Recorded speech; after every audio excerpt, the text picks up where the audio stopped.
JDS party ಇಬ್ಬರು ಸೇರಿ ಕೋಲಾರ ಲೋಕಸಭಾ ಕ್ಷೇತ್ರಕ್ಕೆ ನನ್ನನ್ನು ಅಧಿಕೃತ ಅಭ್ಯರ್ಥಿ ಅಂತ ಏನು ಘೋಷಣೆ ಮಾಡಿದ ಮೊಟ್ಟ ಮೊದಲಾಗಿ ಅವ್ರಿಗೆ ಕೃತಜ್ಞತೆ ಹೇಳ್ತೀನಿ.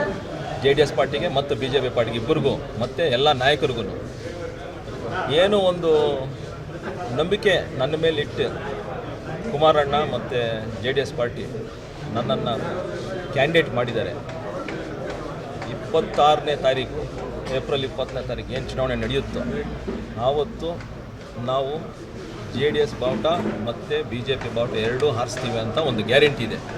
ಏನು NDA ಅಭ್ಯರ್ಥಿ ಅಂತ ನಮ್ಗೆ ಘೋಷಣೆ ಮಾಡಿದ್ರು ಆವತ್ತು ನಾವು ಜಯಬೇರಿಗೆ ಆಗುತ್ತೆ ಅಂತ ನಮಗೊಂದು ನಂಬಿಕೆ ಇದೆ. ಹೊರಗಿನವರ ಸ್ಪರ್ಧೆ ಆಗಿದೆ, ಈ ಬಗ್ಗೆ ಹೇಳಿ ಸರ್. ಒಂದು ಲೋಕಸಭಾ ಕ್ಷೇತ್ರ ಅನ್ನೋದು 8 ತಾಲೂಕು ಸೇರಿದೆ, 8 ಕಾನ್ಸ್ಟಿಟ್ಯುಯೆನ್ಸೀಸ್. ಇವಾಗ ಏನು MP ಆಗಿರೋರು ದಿನ ಒಂದು ಕ್ಷೇತ್ರನೂ ಓಡಾಡೋಕ್ಕಾಗಲ್ಲ. ಇಲ್ಲ ಎಲ್ಲಾದರೂ ಫಂಕ್ಷನ್ ಇದ್ದರೆ ಅದು ಲೋಕಲ್ ಆಗಿದ್ದರೆ ನನಗೆ ಒಂದು ಲಾಭ ಅಂದರೆ ಬಂಗಾರಪೇಟೆ ಆದರೂ ಕೋಲಾರ ಆದರೂ ಆಗಲಿ, ಮುಳಬಾಗಿಲು, ಸಿದ್ಲಘಟ್ಟ, ಚಿಂತಾಮಣಿ, ನಮಗೆ ಎಲ್ಲ ಕಡೆನೂ ಒಂದು ಕನೆಕ್ಷನ್ ಇದೆ. ಎಲ್ಲ ಕಡೆನೂ ಹೋಗಿ ಓಡಾಡ್ತಾ ಇದ್ದೀವಿ. ಈ ಎಲೆಕ್ಷನ್ಸ್ಗಂತಲ್ಲ, ಅದ್ರ ಮುಂಚೆನೂ. ಸೊ ನಮಗೇನು ಒಂದು ಸ್ಥಳೀಯವಾಗಿ ನಮಗೆ ಅವ್ರ ಏನು ಕಷ್ಟ ಏನು ಅಂತ ಯಾವ್ಯಾವ ಪ್ರಾಬ್ಲಮ್ಸ್ ಫೇಸ್ ಮಾಡ್ತಾರೆ ಅಂತೆಲ್ಲ ಗೊತ್ತಾಗಿ ನಮಗಿದೆ. ಸೊ ಅದಕ್ಕೆ ನಮಗೊಂದು ಅಡ್ವಾಂಟೇಜ್. ಆಮೇಲೆ ಜನನೂ ನಮ್ಮನ್ನು ನೋಡಿದ್ದಾರೆ. 2 ಎಲೆಕ್ಷನ್ ನಾನು ಬಂಗಾರಪೇಟೆಯಲ್ಲಿ ಫೇಸ್ ಮಾಡಿದ್ದೀನಿ. 2 ಎಲೆಕ್ಷನ್ ಫೇಸ್ ಮಾಡಿದಾಗ ಮಲ್ಲೇಶ್ ಬಾಬು ಎಂಥವರು, ಅವ್ರ ಕ್ಯಾರೆಕ್ಟರ್ ಹೆಂಗೆ, ಅದ್ರ ಜೊತೆ ನಮ್ಮ ತಾಯಿಯವರು 2 ಸತಿ ಜಿಲ್ಲಾ ಪರಿಷತ್ ಪ್ರೆಸಿಡೆಂಟ್ ಆಗಿದ್ದರು, 3 ಸತಿ ಜಿಲ್ಲಾ ಪರಿಷತ್ ಮೆಂಬರ್ ಆಗಿದ್ದರು, 1 ಪಾರ್ಲಿಮೆಂಟ್ ಎಲೆಕ್ಷನ್ ಫೇಸ್ ಮಾಡಿದ್ದಾರೆ. ಸೊ ನಮ್ಮ ತಾಯಿಗೂ ಈ ಇಡೀ ಕೋಲಾರ ಲೋಕಸಭಾ ಕ್ಷೇತ್ರ ಜನತೆ ನೋಡಿದ್ದಾರೆ. ನಮ್ಮ ಫ್ಯಾಮಿಲಿ ಬಗ್ಗೆನೂ ಎಲ್ಲರಿಗೂ ಗೊತ್ತಿದೆ. ಒಂದು ನಂಬಿಕೆ ಜನಕ್ಕೆ ನಮ್ಮ ಮೇಲಿದೆ. ಅದೊಂದು ಅಡ್ವಾಂಟೇಜು ನಮಗೆ. ಕಾಂಗ್ರೆಸ್ ಪಕ್ಷ ಇವಾಗ ಏನು ಕ್ಯಾಂಡಿಡೇಟ್ ಅನೌನ್ಸ್ ಮಾಡಿದ್ದಾರೆ ಅವರು ಹೊಸಬ್ರು ಪ್ಲಸ್ ಬೆಂಗಳೂರವರು. ಸೊ ಅದಕ್ಕೊಂದು ಏನಾಗುತ್ತೆ ಅಂದರೆ ನಮಗೊಂದು ಅಡ್ವಾಂಟೇಜು. ಇದ್ರ ಜೊತೆ ನಮ್ಮ ತಂದೆಯವರು IAS ಅಧಿಕಾರಿ ಆಗಿದ್ದರು. 1993ಯಲ್ಲಿ ತೀರೋದು. 1993ಯಲ್ಲಿ ಸುಮಾರು 30 ವರ್ಷ ಹಿಂದೆ. ಆದ್ರೂ ಇವತ್ತವರೆಗೂ ನಮ್ಮ ತಂದೆಯವ್ರ ಹೆಸರು ನೆನೆಸ್ಕೊಂಡು ಎಷ್ಟೋ ಜನ ಕೆಲಸಗಳು ಕೊಡಿಸಿದ್ದಾರೆ. ಎಷ್ಟೋ ಜನ ಇನ್ನೂ ಅವ್ರ ಹೆಸರು ಹೇಳ್ಕೊಂಡಿದ್ದಾರೆ. ಏನು ಇವಾಗ KMF ಆದರೂ ಆಗಲಿ, ನಮ್ಮ ಇಂಡಸ್ಟ್ರಿಯಲ್ ಏರಿಯಾ, ತಮ್ಕ ಇಂಡಸ್ಟ್ರಿಯಲ್ ಏರಿಯಾ ಅದಾದರೂ ಆಗಲಿ, ಅದೆಲ್ಲ ಆವಾಗ ಮೈಸೂರು ಲ್ಯಾಂಬ್ಸ್ ಆನ್ಸಿಲರಿ ಯೂನಿಟ್ ಏನು ತಮ್ಕ ಹತ್ರ ಬಂದಿದೆಯೋ, ಅವರು ಮೈಸೂರು ಲ್ಯಾಂಬ್ಸಲ್ಲಿ MD ಆದಾಗ ಸುಮಾರು 1000 ಜನಕ್ಕೆ ಕೆಲಸನೂ ಕೊಟ್ಟಿದ್ದಾರೆ ಮೈಸೂರು ಲ್ಯಾಂಬ್ಸಲ್ಲಿ. ಆಮೇಲೆ ಡೇರಿಯಲ್ಲಿ KMF ಡೇರಿ ಏನು ಇವಾಗ ತಂದಿದ್ದಾರೆ ಆವಾಗಲೂ KMFಲ್ಲೂ ಒಂದಷ್ಟು ಜನಕ್ಕೆ ಕೆಲಸನೂ ಕೊಡಿಸಿದ್ದಾರೆ. ಸೊ ಜನಕ್ಕೆ ನಮ್ಮ ಮೇಲೆ ಒಂದು ನಂಬಿಕೆ ಇದೆ. ಇವೆಲ್ಲ ಇಟ್ಕೊಂಡು ಮತ್ತು ಕುಮಾರಸ್ವಾಮಿ ಅವರು ಮತ್ತು ದೇವೇಗೌಡರು ಏನು ಕೆಲಸ ಮಾಡಿದ್ದಾರೆ, ಅವರು 2 ಸತಿ ಮುಖ್ಯಮಂತ್ರಿ ಆದಾಗ, ಇವರು ನಮ್ಮ ಕುಮಾರಣ್ಣ ಅವರು 2 ಸತಿ ಮುಖ್ಯಮಂತ್ರಿ ಆದಾಗ ಬಂಗಾರಪೇಟೆ ಕ್ಷೇತ್ರ ಆದರೂ ಆಗಲಿ, ಕೋಲಾರ ಕ್ಷೇತ್ರ ಆದರೂ ಆಗಲಿ, ಶ್ರೀನಿವಾಸಪುರ ಕ್ಷೇತ್ರ ಆದರೂ ಎಲ್ಲದಕ್ಕೂ ಒಂದು ಸಮಪಾಲು ಕೆಲಸ ಮಾಡಿಸ್ಕೊಟ್ಟಿದ್ದಾರೆ. ಯರಗೋಳ್ ಡ್ಯಾಮ್ ಇವಾಗ ಏನು ಬಂದಿದೆಯೋ ಅದು 2006ರಲ್ಲಿ ಏನು ಮುಖ್ಯಮಂತ್ರಿ ಆದಾಗ ಆವಾಗ ಶಂಕುಸ್ಥಾಪನೆ ಮಾಡಿದ್ದು. 2018ರಲ್ಲಿ ಮತ್ತೆ ಮುಖ್ಯಮಂತ್ರಿ ಆದಾಗ ಮತ್ತೆ ಹಣ ಬಿಡುಗಡೆ ಮಾಡಿ ಅದನ್ನು ಫಿನಿಷ್ ಮಾಡೋ ಜವಾಬ್ದಾರಿನೂ ಅದು ಕುಮಾರಸ್ವಾಮಿ ಅವರು.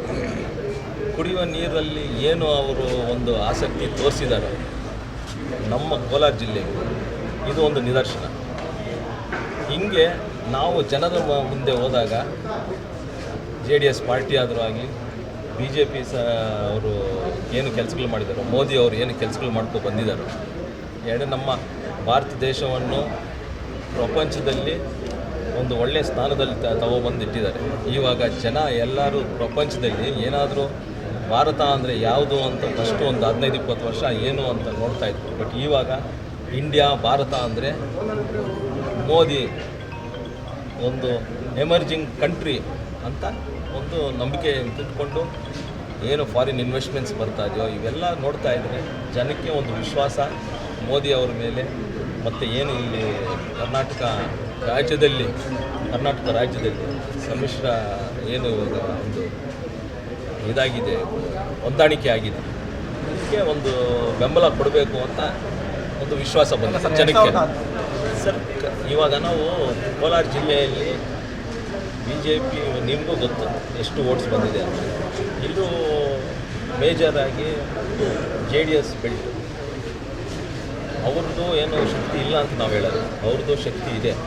ಬಟ್ ಏನು ಒಂದು ಹೊಂದಾಣಿಕೆ ಇವಾಗ ಮಾಡ್ಕೊಂಡಿದ್ದೀವೋ ದೇಶಕ್ಕೆ ಒಳ್ಳೇದಾಗಬೇಕು ಅಂತ, ಅದು ನಮ್ಮ ಲೀಡರ್ಸ್ ಆದರೂ ಆಗಲಿ ಬಿ ಜೆ ಪಿ ಲೀಡರ್ಸ್ ಆದರೂ ಆಗಲಿ ಹೊಂದಾಣಿಕೆ ಮಾಡಿಕೊಂಡು ನಾವು ಹೋಗ್ತಾ ಇರೋದು. ಸೊ ನಾವು ಹೊಂದಾಣಿಕೆ ಮಾಡಿದ್ದೆ, ಅದು ಎಲ್ಲರೂ ನಮ್ಮ ಲೀಡರ್ಸ್ ಆದರೂ ಆಗಲಿ ನಮ್ಮ ಕಾರ್ಯಕರ್ತರಾದರೂ ಆಗಲಿ ಎಲ್ಲರೂ ಒಪ್ಪಿ ಇದು ಆಗಿರೋ ಮೈತ್ರಿ. ಸರ್ ಈಗ ಬಿಜೆಪಿ ಮುಖಂಡರನ್ನ ಏನಾದ್ರು ಭೇಟಿ ಮಾಡಿ ಮಾತುಕತೆ ಸರ್ ಎಲ್ಲರನ್ನೂ ಭೇಟಿ ಮಾಡಿದ್ದೀವಿ, ಎಲ್ಲರನ್ನೂ ಫೋನಲ್ಲಿ ಮಾತಾಡಿದ್ದೀವಿ. ಅದು ಏನೂ ಇಲ್ಲ. ಇವತ್ತು ಮೋಸ್ಟ್ಲಿ ನಾಳೆ ಬೆಳಿಗ್ಗೆ ಒಂದು ಸಮನ್ವಯ ಸಮಿತಿ ಮೀಟಿಂಗ್ ಆಗುತ್ತೆ. ನನ್ನನ್ನು ನಾನು ಒಬ್ಬನೇ ಅಂತಲ್ಲ, ನಮ್ಮ ಸಿ ಎಮ್ ಆರ್ ಶ್ರೀನಾಥಣ್ಣವರು ಮಾತಾಡಿದ್ದಾರೆ, ನಮ್ಮ ಜಿಲ್ಲಾಧ್ಯಕ್ಷರು ಮತ್ತು ಎಮ್ ಎಲ್ ಎಗಳಾದ ವೆಂಕಟರೆಡ್ಡಿ ಅಣ್ಣವರು ಮಾತಾಡಿದ್ದಾರೆ, ಸಮೃದ್ಧಿ ಮಂಜುನಾಥ್ ಅವರು ಟಚ್ಚಲ್ಲಿದ್ದಾರೆ, ಜೆ ಕೆ ಕೃಷ್ಣಾರೆಡ್ಡಿ ಅವರು ಟಚ್ಚಲ್ಲಿದ್ದಾರೆ, ರವಿ ಅವರು ಟಚ್ಚಲ್ಲಿದ್ದಾರೆ.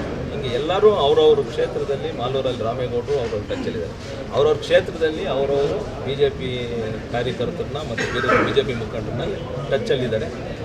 ಮೇಜರಾಗಿ ನಮ್ಮ ವೆಂಕಟರೆಡ್ಡಿ ಅಣ್ಣವರು ಜಿಲ್ಲಾ ಅಧ್ಯಕ್ಷರಾಗಿ ಎಲ್ಲರೂ ಟಚ್ಚಲ್ಲಿದ್ದಾರೆ ಮತ್ತು ಎಲ್ಲ ಎಮ್ ಎಲ್ ಎ ಕ್ಯಾಂಡಿಡೇಟ್ಸ್ಗೂ ಟಚ್ಚಲ್ಲಿ ಇಟ್ಕೊಂಡಿದ್ದಾರೆ. ಸರ್ ನಾಮಿನೇಷನ್ಸ್ ಮೋಸ್ಟ್ಲಿ 4ನೇ ತಾರೀಕು ಅಂದ್ಕೊಂಡಿದ್ದೀವಿ. ನಿಖಿಲ್ ಅವರು ಬರ್ತೀನಿ ಅಂತ ಹೇಳ್ತಾ ಇದ್ದಾರೆ. ಸೊ ಅದನ್ನು ಡೇಟ್ಸ್ ನೋಡಿಕೊಂಡು ಮತ್ತು ಬಿ ಜೆ ಪಿ ಅವರ ಮುಖಂಡರು ಅವರು ಯಾವತ್ತು ಡೇಟ್ ಕೊಡ್ತಾರೋ ಇಬ್ಬರು ಒಂದು ಡೇಟ್ ನೋಡಿಕೊಂಡು ನಾಮಿನೇಷನ್ಸ್ ಮಾಡಬೇಕು. ಇವಾಗ ನಾವು ಬಂಗಾರಪೇಟೆ ಕ್ಷೇತ್ರ ಸೋತಿದ್ದು ಎಷ್ಟು ಓಟಲ್ಲಿ? 2100 ಓಟಲ್ಲಿ. 2100 ಓಟು ಅದೇನು ಜಾಸ್ತಿ ಅಲ್ಲ, ಅಂತರಲ್ಲ. ಎಲ್ಲೋ ಒಂದು ಕಡೆ ನಮ್ಮದು ಮಿಸ್ಟೇಕ್ ಆಗಿದೆಯೋ ಏನಾಗಿದೆಯೋ ನಮ್ಗೆ ಗೊತ್ತಿಲ್ಲ ಅಂತ ಒಂದು ಡಿಫೀಟ್ ಅಂತ ನಾವು ಅಕ್ಸೆಪ್ಟ್ ಮಾಡ್ತೀವಿ. ಬಟ್ ನಾವು ಅದು ಬಿಟ್ಟು 3 ಕ್ಷೇತ್ರದಲ್ಲಿ ನಮ್ಮ ಎಮ್ ಎಲ್ ಎಗಳಿದ್ದಾರೆ. ಅದ್ರ ಜೊತೆ ಏನು ಮೋದಿ ಅವರು ಆಮೇಲೆ ಬಿ ಜೆ ಪಿ ಸರ್ಕಾರ ಏನು ಒಳ್ಳೆ ಕೆಲಸಗಳು ಮಾಡಿದ್ಯೋ ಅದ್ರ ಜೊತೆ ಏನು ಕುಮಾರಸ್ವಾಮಿ ಅವರು ಮತ್ತು ದೇವೇಗೌಡರು ಅವರು ನಮ್ಮ ಕುಮಾರಸ್ವಾಮಿ 2 ಸತಿ ಮುಖ್ಯಮಂತ್ರಿಗೆ ಏನು ಕೋಲಾರ ಜಿಲ್ಲೆಗೆ ಕೊಡುಗೆ ಕೊಟ್ಟಿದ್ದಾರೆ, ಮತ್ತು ದೇವೇಗೌಡರು ಮೈನರ್ ಇರಿಗೇಷನ್ ಆದರೂ ಇರಿಗೇಷನ್ ಏನು ಸ್ವಲ್ಪ ಒತ್ತು ಕೊಡ್ತಾ ಇದ್ದಾರೆ. ಇದನ್ನೆಲ್ಲ ನೋಡಿಕೊಂಡು ನಮ್ಮ ವಿಶ್ವಾಸ ಈ ಸತಿ ಲೋಕಸಭಾ ಚುನಾವಣೆ ಗೆಲ್ತೀವಿ ಅಂತ ಅದನ್ನು ಮುಂದೆ ಇಟ್ಕೊಂಡು ಹೋಗ್ತಾ ಇದ್ದೀವಿ.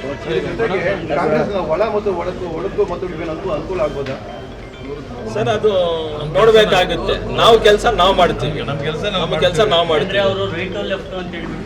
ಸರ್ ಅವೆಲ್ಲ ಸರ್ ಅವೆಲ್ಲ ಸರ್ ಅದೆಲ್ಲ ಅದೇ ಅಣ್ಣ ಹೇಳ್ದಂಗೆ ನಾವು ಅದೇ ತಲೆ ಕೆಡಿಸ್ಕೊಳ್ಳಲ್ಲ. ನಮ್ಮ ಕೆಲಸ ನಾವು ಮಾಡ್ತೀವಿ. ಅವ್ರ ಕಡೆಯಿಂದ ಸಹಾಯ ಬರುತ್ತೆ ಅಂದರೆ ಎಕ್ಸೆಪ್ಟ್ ಮಾಡ್ತೀವಿ.